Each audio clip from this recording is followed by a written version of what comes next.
오늘 우리에게 주시는 하나님 말씀은 역대하 25장 5절로 16절의 말씀으로 하나님의 체험을 비움으로 응답하자라는 말씀을 전할 때 하나님의 은혜가 우리 가운데 함께하기를 간절히 바랍니다. 어느 조찬 모임에서 사람들에게 알파벳 순서대로 숫자를 붙여보라고 했습니다. A에는 1을, B는 1을, C에는 3을 이렇게 알파벳 26자에 모두 숫자를 더해서 그 숫자를 더한 어떤 단어의 합이 100이 되는 말을 찾아보라는 것이었습니다. 여러분, 알파벳 숫자의 숫자를 매긴 그 단어 중에 어떤 단어가 100의 점수를 얻었을까요? 영어에서 열심히 일하는 것을 하드워크라고 합니다. 하드워크는 그 낱말을 하나의 숫자를 더해보면 98점입니다. 100점이 못 되었던 것이죠. 지식이란 단어는 knowledge 96점이었습니다. 행운, 럭키는 47점입니다. 돈은 어떨까요? 머니는 72점입니다. 돈으로도 이 세상 속에 만족이 없고 또 지식이 아버지 많아도 100점이 되지 못했던 것이죠. 정말 100점이 뭘까? 어떤 말이 100점일까요, 여러분? 그것은 다름 아닌 태도였습니다. attitude는 100점이었습니다. 사람의 태도는 우리가 사람과 사람 사이를 좋은 관계로 맺어주는 아주 좋은 방법이 되어지지 않습니까? 더 나아가서 이 태도는 우리 믿음의 성도들이 하나님을 대하는 아주 중요한 방식이기도 합니다. 어떻게 우리가 하나님을 섬기고 어떻게 하나님을 대우하고 어떻게 하나님 앞에서 우리가 응답하며 살아가는 이 태도가 삶을 결정한다라는 것이죠. 하나님을 경외할 때 겸손한 자들에게는 뭘 주십니까? 은혜를 주신다 말씀하십니다. 기도할 때도 우리가 하나님 앞에 외식적인 모습이 아니라 자기가 죄인인 것을 고백할 때 하나님께서는 그 기도를 귀하게 응답해 주시지요.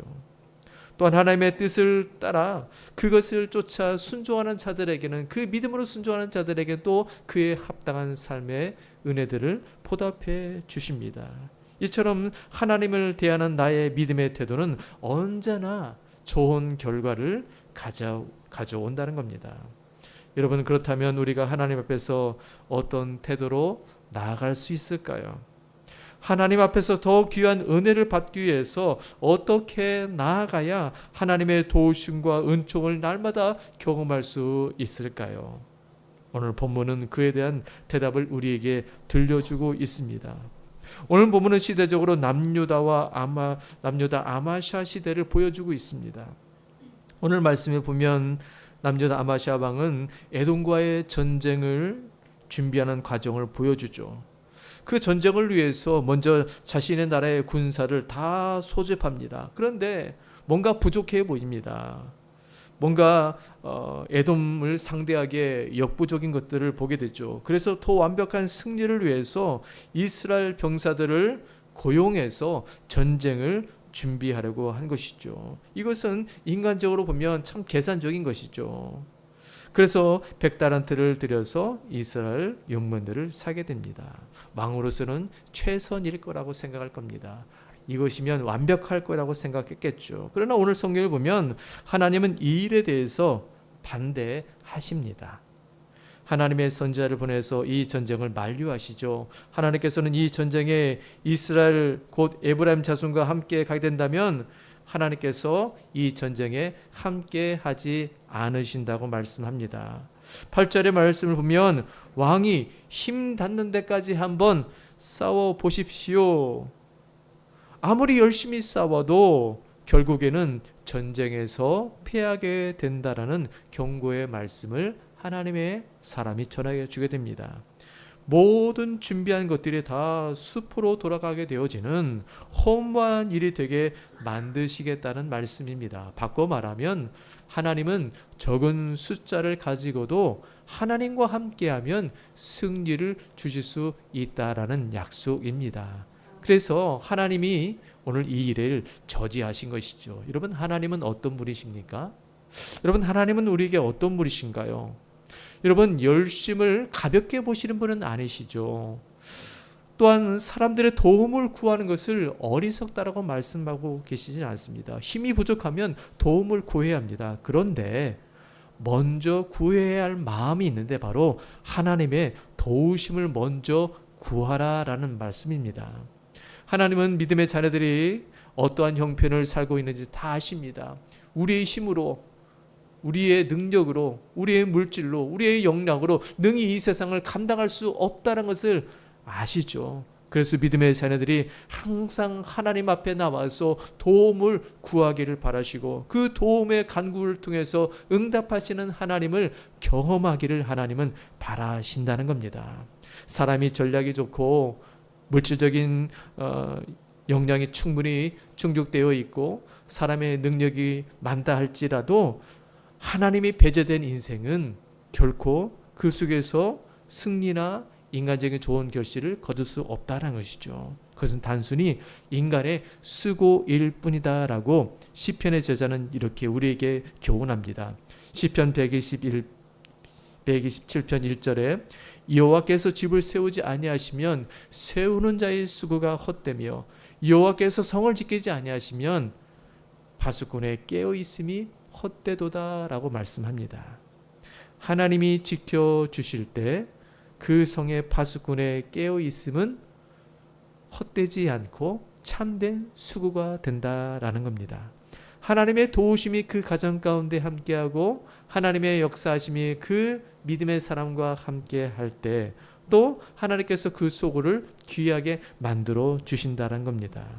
여러분, 오늘 하나님의 사람이 무엇이라 말씀합니까? 8절 하반절의 말씀을 보십시오. 하나님은 능히 돕기도 하고 능히 피하기도 하시나이다 하니. 하나님 어떤 분이라고요? 능히 돕기도 하고 능히 피하기도 하실 수 있다. 모든 것이 하나님의 도우심 속에 있다라는 것을 가르쳐주고 있는 것입니다. 여러분, 하나님은 전쟁의 영역에만 이런 것들을 말씀하시는 겁니까? 아니죠. 우리가 살아가는 일터와 우리가 계획하는 것, 우리가 자녀를 양육하고 우리가 인생의 승진과 우리의 사업과 우리가 하는 모든 것 가운데 하나님은 능히 돕기도 하고 능히 우리가 하나님의 손을 놓게 된다면 패할 수밖에 없는 인생이 될 수 있다라는 약속이기도 합니다. 하나님은 이렇게 우리를 도우시는 분이시죠. 여러분, 그렇다면 우리가 어떻게 그런 도우심을 날마다 경험할 수 있을까요? 이런 하나님의 도우심을 날마다 우리가 느끼며 살아갈 수 있을까요? 그것은 내 자신의 유익됨을 먼저 내려놓는 것입니다. 참 어렵죠. 우리가 뭔가 어떤 일을 할 때도 우리가 유익하냐, 우리에게 뭔가 보탬이 되느냐, 뭔가 계산하게 되어지는데 그 모든 것들을 잠깐 내려놓으라라는 말씀입니다. 우리의 유익됨을 내려놓으라. 여러분, 오늘 아마시아는 오늘 어떻습니까? 이런 100달란트를 은 100달란트를 준 이후에 많이 계산했을 것입니다. 내가 100달란트를 이미 줬는데 하나님의 말씀대로 그들을 포기하라니 조금 억울하기도 하고 뭔가 마음이 불편하기도 하고 뭔가 손해보는 것 같기도 하고 하나님 말씀을 듣지 않으면 불순종하는 것 같기도 하고 이런 여러 가지 것들이 그의 머릿속에서 삶을 결정하기 어려웠을 겁니다. 그런데 이 물질적인 가치보다도 하나님은 더 많은 것을 주실 수 있는 분이라고 다시금 확실하게 선자의 말씀을 듣습니다. 9절의 말씀 우리 함께 읽어볼까요? 하나님의 약속의 말씀이 있습니다. 9절의 말씀 함께 읽습니다. 아마시아가 하나님의 사람에게 이르되 내가 100달란트를 이스라엘 군대에 주었으니 어찌할까? 하나님의 사람이 말하되 여호와께서 능히 이보다 많은 것을 왕에게 주실 수 있나이다 하니라. 아멘. 그렇습니다. 하나님은 우리가 물질적으로 손해보는 문제 앞에서 그 문제보다도 하나님께서 그것을 내려놓고 하나님을 붙드는 그 순간 물질적인 손해가 아니라 하나님은 이보다 더 많은 것을 우리에게 주실 수 있는 분이라는 것을 우리로 경험하게 해 주신다는 약속입니다. 여러분, 얼마나 놀랍습니까? 우리가 잠시 우리의 생각과 계산을 내려놓고 하나님의 도우심을 간구할 때 하나님은 그 모든 손해를 다 채워주신다라는 것이죠. 여러분, 생각해 보십시오. 100달란트의 가치가 얼마나 큽니까? 그보다 더한 것을 하나님이 주실 수 있다. 여러분, 이렇게 하나님이 손해보는 것처럼 우리에게 이보다 더 많은 것을 주실 수 있다는 것을 다시 한번 생각해 보십시오. 어떻게 보면 하나님께서 우리에게 손해를 보시면서까지 이렇게 하시는 것처럼 들려집니다. 하나님은 손해 보시는 분은 아니시죠. 그럼에도 분명 우리에게는 하나님의 말씀의 순종과 또 우리가 이 세상 속에서 우리의 유익을 내려놓고 하나님의 유익됨을 쫓아 나가고 또 하나님을 위해서라면 내가 잠시 우리의 것들을 다른 사람에게 베풀고 나눌 때 우리가 손해보는 인생이 아니라 하나님 그보다 더 많은 것을 주실 수 있다라고 확실히 말씀해 주시는 것입니다. 왜 그렇습니까? 그것은 우리가 하나님의 자녀이기 때문입니다. 하나님 이렇게 값을 대신 지불할 만큼 우리에게 아까워하지 아니하시는 우리의 아버지가 되신다는 것이죠. 우리가 그럴 만한 존재의 가치가 있고 사랑받는 자녀라는 사실을 기억하시기 바랍니다. 여러분, 하나님은 더해 주실 수 있다는 말씀의 약속을 어떻게 지키셨나요? 바로 자신의 아들, 가장 사랑하는 아들 예수 그리스도를 우리를 위해서 내어주셨습니다. 아들을 내어주셔서 어떤 값을 치르셨습니까? 예수님이 친히 대속제물이 되어주셔서 우리를 죄에서, 사탄의 속박에서 우리를 죄에서 속량해 주셔서 우리를 자유케 해 주셨다는 것이죠. 우리를 건져내어 구원해 주셨습니다. 이처럼 우리를 위해서 이런 값을 지불할 정도로 하나님은 준비되셨고 또 우리의 인생 가운데 그렇게 그보다 더 많은 것을 하실 수 있다라고 약속해 주시는 것입니다. 사랑하는 성도 여러분, 우리에게 더 많은 것을 주실 수 있는 그 하나님 앞에서 우리의 유익됨을 먼저 내려놓고 하나님께서 채우실 수 있음을 믿고 하나님께 간구하는 귀한 복된 성도들이 되기를 간절히 바랍니다. 오늘 이렇게 아마샤는 하나님의 사람의 말을 듣고 자신이 지불한 금액을 다 잊고 이제 이스라엘과 손잡지 아니하고 자신의 백성들과 함께 전쟁에 나아갑니다. 어떻게 보면 비싼 수업료를 치르고 이렇게 믿음의 결단을 가지고 아마샤는 전쟁에 나아갑니다. 결국 하나님께서는 세일 자손 10,000명을 죽이고 또 10,000명을 바위 꼭대기에서 밀쳐내어뜨리는 그런 대승을 거두게 하십니다. 여러분, 우리가 주님을 위해서 이렇게 비울 때 하나님께서는 우리에게 승리를 주시는 그런 은혜들을 주십니다. 여러분, 우리가 비울 때 하나님의 체험이 따라온다는 사실을 기억하시기 바랍니다. 여러분, 우리는 먼저 이렇게 생각할 겁니다. 하나님 앞에 많이 구하면 하나님께서 우리에게 많이 채워주신다. 어떻게 보면 맞는 말이죠. 하나님께 많이 구하면 하나님께서는 우리에게 많은 것을 채워주신다. 여러분, 그러나 우리가 먼저 준비할 것이 뭘까요? 먼저 우리가 비우는 것입니다. 우리 인생 가운데 불필요한 것이 있다면 비우는 것이죠. 그렇다면 우리의 기도가 좀 달라질 거예요. 우리가 기도할 때 먼저 채워달라는 기도보다도 먼저 우리가 하나님 앞에서 내가 비우겠습니다. 하나님 앞에서 불필요한 것이 있다면 내가 비워내겠습니다 할 때 하나님께서는 우리에게 비어있는 우리의 심령 속에 하나님의 은혜를 채워주시고 필요한 것을 미리 하셔서 우리에게 공급해 주실 것입니다. 그러게 우리가 기도할 때도 하나님 먼저 구하기 전에 먼저 그의 나라와를 구하기 전에 우리가 먼저 구할 때 하나님의 은혜를 간구하고 먼저 하나님께서 주시는 은혜들을 채워달라고, 비움 속에서 체험의 은혜들을 경험하게 해달라고 기도할 수 있는 우리 믿음의 성도들이 되기를 간절히 바랍니다. 여러분, 오늘 이렇게 순종을 통해서 아마샤는 대승을 거둡니다. 그런데 문제가 생겼어요. 그것은 인생에 불필요한 것이 그의 마음속에 채워지게 된 것입니다. 오늘 보십시오. 14절 말씀 보십시오. 우리 함께 읽어볼까요? 아마샤가 에돔 사람들을 죽이고 돌아올 때 세일 자손의 신들을 가져와서 자기 신으로 세우고 그들을 앞에 경배하며 분향한지라. 이방 신들을 탈취물로 가져와서 어떡합니까? 그냥 물건이 아니라 자기의 신으로 세우고 그것들 앞에 경배하며 분향하였다라고 말한 것이죠. 하나님이 가장 싫어하는 것은 우상 숭배이고 또 하나님 외에 다른 것을 의지하는 것은 하나님이 가장 멸시하는 일들인데 오늘 패전국의 신들을 가져와서 자기의 나라의 신으로 자기의 신으로 삼게 된 것입니다. 과거에도 이 고대 근동사회에서는 전쟁의 승리국이 패전국의 나라의 신들을 가져오는 그런 관례가 있었다고 합니다. 과거 이스라엘 백성들로 블레셋에게 법궤를 빼앗겼을 때 이 법궤가 다곤 신당에 같이 놓여지게 되었던 것이죠. 패전국의 신들을 가져왔다. 조금 오늘 이 아마샤가 앞에 그 믿음의 모습과는 전혀 다른 모습으로 오늘 이렇게 엉뚱한 모습을 보여주고 있습니다. 참 안타깝기도 하죠. 참 어리석기도 하고 또 그 모습이 하나님이 얼마나 멸시하겠습니까? 여러분 이 모습을 보면 우리의 모습이 잠깐 비춰지기도 합니다. 그것은 우리가 많은 승리를 경험하고 또 믿음으로 하나님께서 주신 은혜들을 우리가 경험하기도 했고 또 경제적인 유익과 영적인 유익들 또 우리의 자녀들과 삶의 모든 자리에서 하나님이 많은 것을 도와주신 우리의 경험들 또 그런 것들 우리가 알고 있습니다. 그런데 순간순간 우리에게 어떻습니까?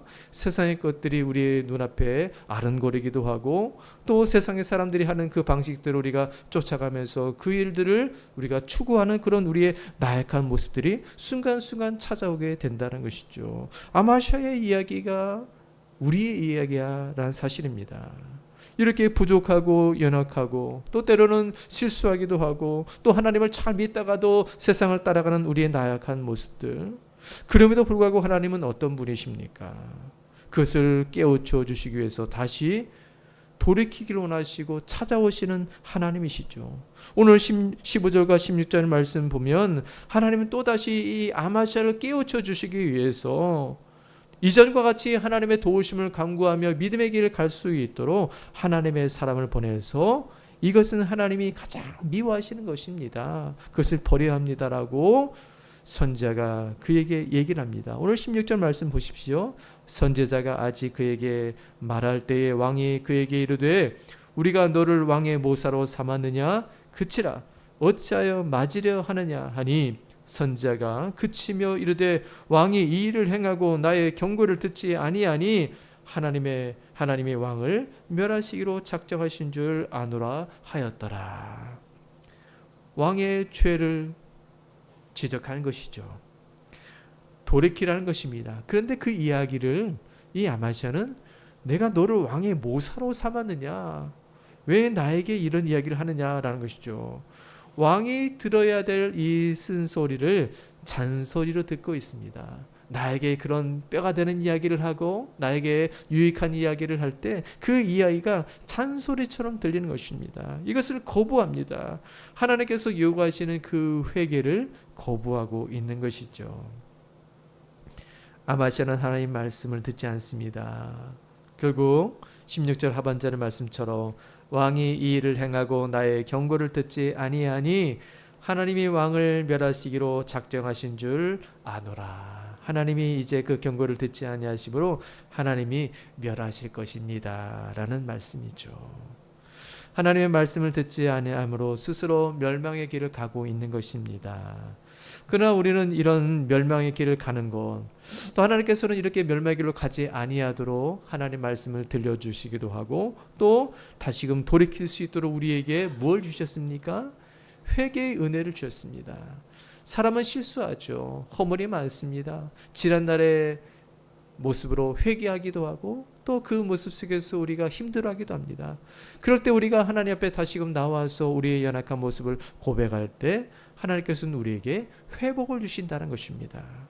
회개가 바로 그런 것이죠. 하나님 안에서 새롭게 되어지는 것이 회개입니다. 여러분 회개를 통해서 우리가 어떻게 하나님과 새롭게 되어지는 것입니까? 여러분 우리가 살아가는 집이 많이 낡았어요. 그러면 어떻게 합니까?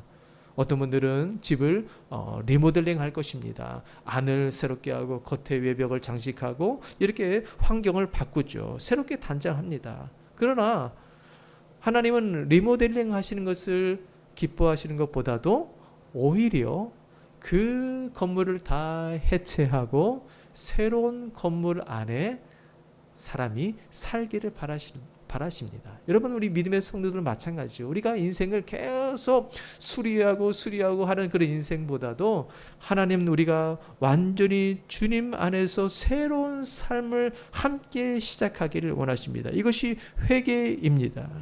새 집에 들어가서 새로운 삶을 살아가는 것. 여러분, 고린도후서 5장 17절의 말씀처럼 그런즉 누구든지 그리스도 안에 있으면 새로운 피조물이라 이전 것은 지나갔으니 보라 새 것이 되었도다 라고 말씀하십니다. 오늘 우리 인생 가운데 항상 수리하고 고치고 우리가 날마다 그런 인생이 아니라 주님 안에서 함께 주님과 새로운 삶을 살아갈 수 있는 삶을 하나님은 원하신다는 것이죠.